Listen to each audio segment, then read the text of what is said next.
the cheers go up. That's really something. All right, Brad, we're joined up here by Jim Olson, the vintage rep chair in APBA Region 10, and where's the gold cup? I want to see the gold cup right here for this one. Do I really need to talk, or can I just watch?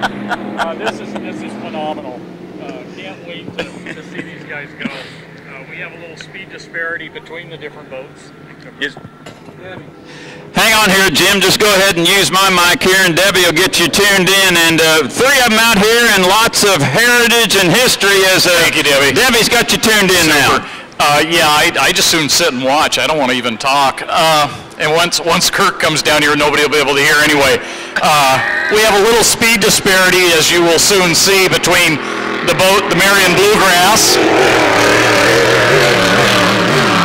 Even when he's not going real fast, it's loud. That is probably the loudest boat that we have out here. I mean, the Grand Prix makes some noise, but that thing is just horrendous. What a great scene to have Doug Brow and his dad's boat. That thing sat in a warehouse for 29 years, and they finally got it back. They restored it. They got it last November. Bennett Kelson's got restored, and there he is, and it fired. It's running. What a great thrill for him, and I mean for all of us. It really is a thrill to see that boat out there. And then you see the third boat, the My Sin, and this is actually an old gold cupper, as they were called in the day. And that is a Ventnor copy that was built back east in Bay City, Michigan by Steve Balser.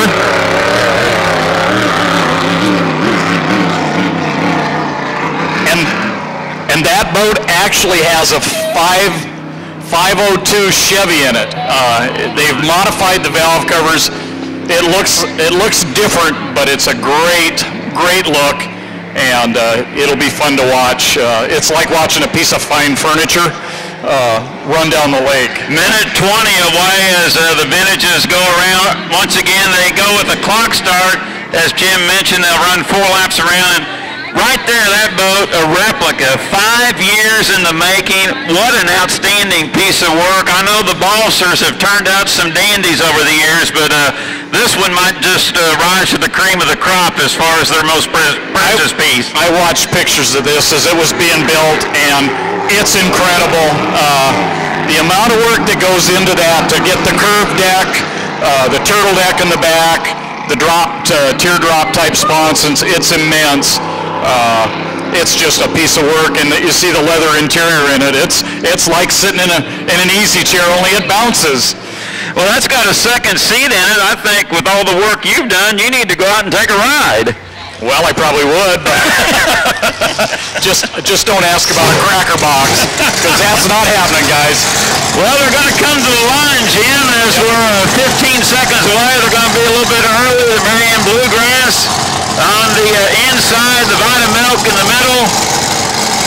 My Sin on the outside. And My Sin on the outside, and here they come. Jim Olson, bring it in one. Get your cameras ready, folks, because here they are. What a great sight. See three of the most beautiful boats you could hope to see running. Got everybody together. Kirk's going to lead them into the turn.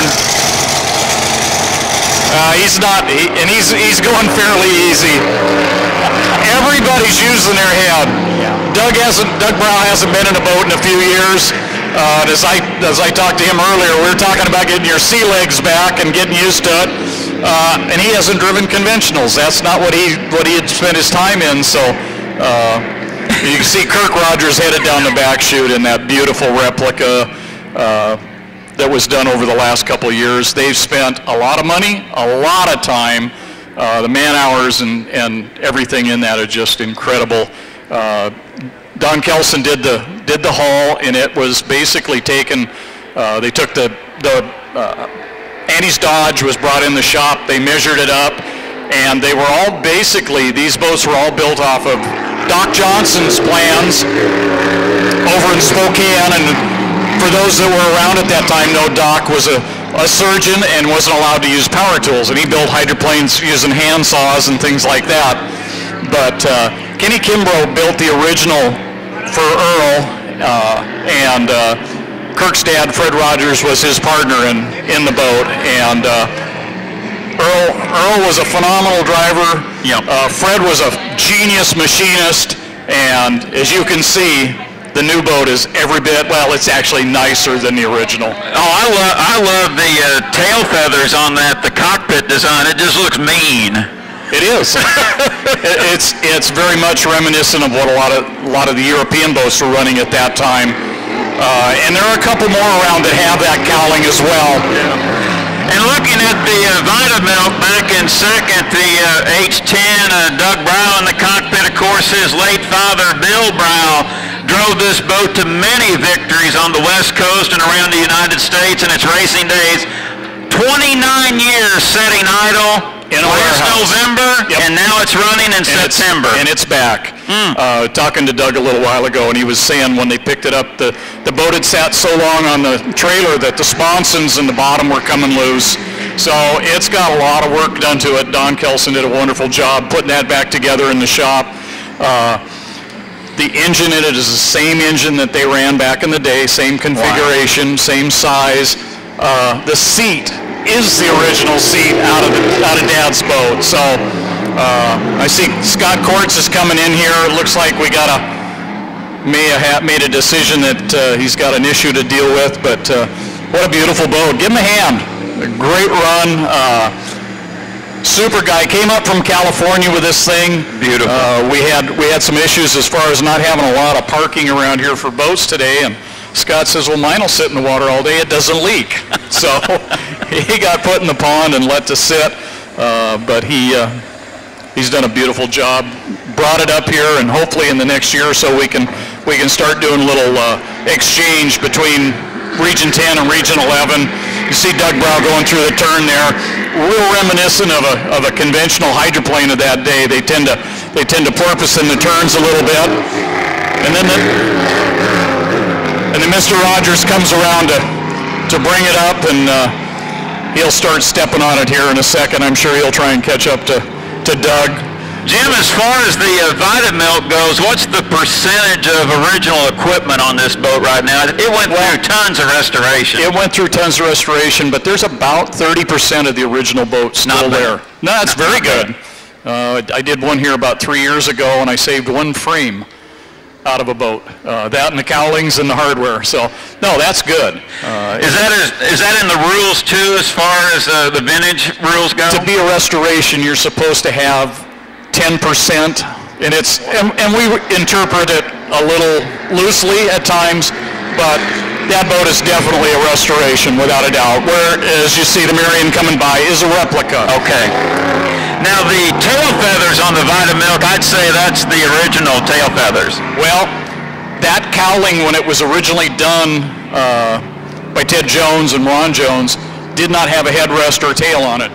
And Ray Labrie, I want to say in '69, they decided they were going to do a headrest with the tail built in, and that's where that originally came from, was out of that. I just love that look. It just got just a beautiful conventional hydroplane. It says hydroplane. Oh. It says hydroplane, and that's one of the really neat things about this. Labrie's have got a little Suey 280, and as soon as that one comes back in the shop, we'll get the decks on it. But that boat ran the last couple years off and on, painted up yellow and blue, and it looks like the Tahoe Mist from about 1963 or 64. And it's just simply that appearance. And it's just a wonderful look. And as you see Doug coming back in now, successful run. Give them a big round of applause. They've been through a lot of work. He's got to just be smiling from ear to ear. In fact, I know he's going to be sore in the jowls just grinning from the way this went. That's wonderful to see. Jim Olson, thank you very much. You'll be back with us later today. And, My pleasure. Thank you guys. Back out here as well. Oh, we'll be back. Thank you. Thank you, Jim. The vintage class sponsor is the Hydroplane and Raceboat Museum, located in Kent, Washington at 5917 South 196th Street. To see more vintage racing down the road, come to Lake Chelan, Washington, October 5th and 6th for Mahogany and Merlot. The West Coast Premier Vintage Boat Show with more than 50 vintage boats, including 14 limited inboard hydros, 6 vintage unlimiteds, and 30 class runabouts. That's Mahogany and Merlot, October 5th and 6th at Lake Chelan, Washington. Up next, the